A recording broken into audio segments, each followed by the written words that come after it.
In this video, I will compare two 8-inch 20 centimeter telescopes. One of them is a Newtonian to the right, and the other one is a Schmidt-Cassegrain to the left. Newtonian is a Skywatcher 200p, and Schmidt-Cassegrain is a Meade LX200 8-inch classic. The Skywatcher 200p Newtonian has a diameter of 200 mm for the mirror and focal length of 1000. So the f ratio, which is the f divided by d, creates the focal ratio of 5. The Schmidt-Cassegrain has a diameter of 203.2 mm and focal length is 2000, almost f10, a focal ratio of 10. Both of them are now looking at the moon, and let's see how the view looks like through each.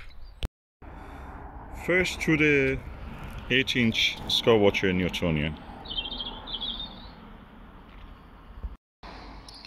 This is the view through the Skywatcher Newtonian. As you can see, the field of view is about 4 times or 3 times, 3.5 times the size of the full moon. Full moon is around, or diameter of the moon is around half a degree.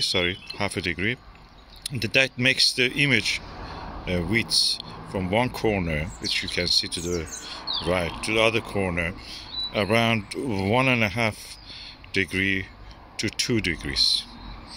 And so it's quite wide field for the viewing. So that was the view through the Skywatcher 200p and the same eyepiece, 28 mm. Now let's see through the 28 mm and the Schmidt-Cassegrain. Let's see the view.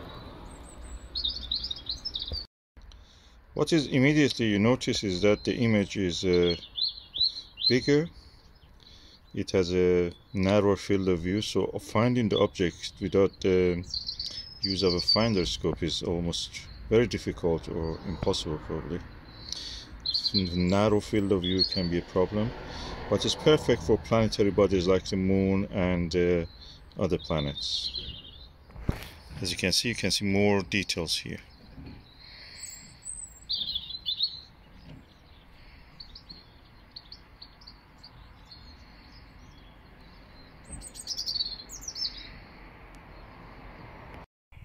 So another difference between the Newtonian and the Schmidt-Cassegrain is that the position of the eyepiece as the targets is in different parts of the sky will change. So you have to bring it down or up, and that means you have to change your sitting position also, either sit or rise.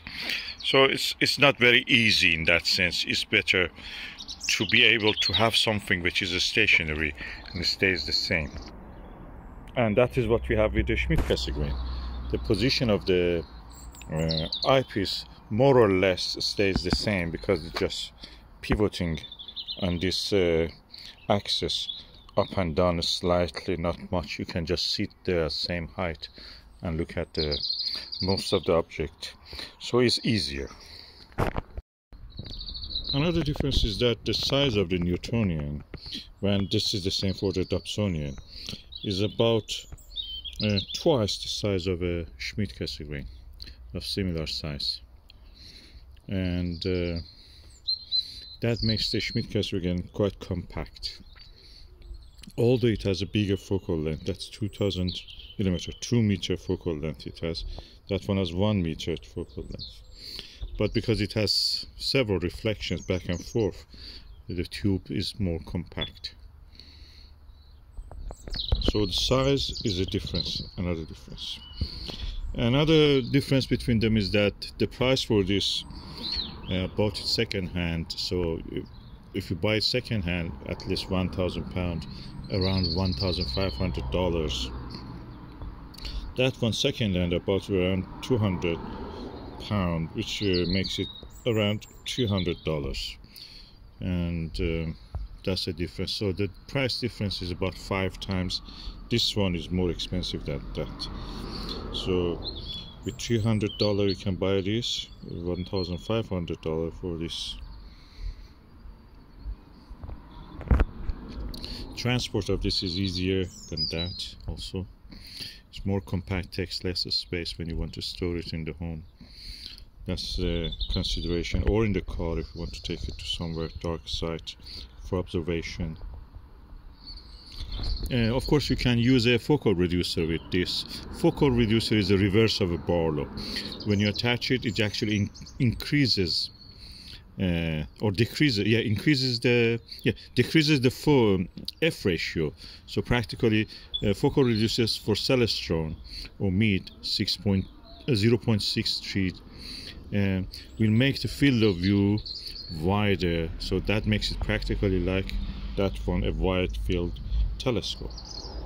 If you use it on this, which is the reverse of a Barlow, practically instead of magnifying it just reduces magnification, you will be able to find bigger targets in the sky. Like most of the deep sky objects, you must know that galaxies and the star clusters and everything else are quite huge, although they are so far from us. Compared to Moon and the planets, they're huge. Andromeda Galaxy is in our sky is almost 4 degrees. That makes it 8 times the size of the Moon in our sky. So practically a huge object, even though that's 2 million light years away. So you have all this available with this when you use a focal reducer. Of course, the field of view, again, you need a bigger field of view if you want to use see something the whole width of the Andromeda Galaxy. Binoculars probably do it better. Another consideration for when you want to consider buying this is that one doesn't have any electronics. It's cheaper, it doesn't break. This one has electronics, they easily break or they become obsolete. And in this case, the capacitors of this one, the classic Meade LX200 EMC, the capacitors easily burst after a while, so you have to replace them or just use it as alt azimuth without any electronics.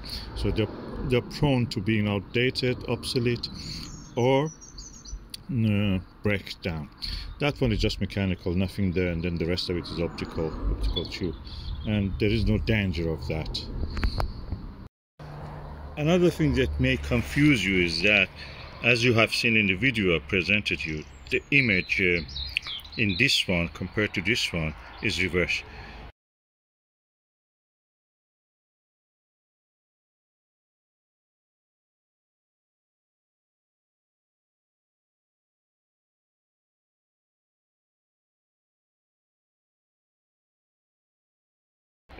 This reverses the image compared to the normal viewing. That one even sweeps that image to the mirror part of it. So practically you will see even another image which is not the same as what you can see with your normal eye, and is a reverse. It's very interesting thing when you look at the moon from through these two objects. You have to use different maps for this if you want to be comfortable finding objects and names of the targets. Okay, one of the things that you can do with both of them is astrophotography. With this one you can do, digiscoping, hold your mobile camera, mobile phone, and take a few seconds or a few minutes, depending on the video or photo, of celestial objects, including planetary objects. With this one you can guide it, so most of the Schmidt-Cassegrain can be guided unless they're broken. So when you can guide the telescope, practically you can take up to 10-15 minutes of the guided astrophotography.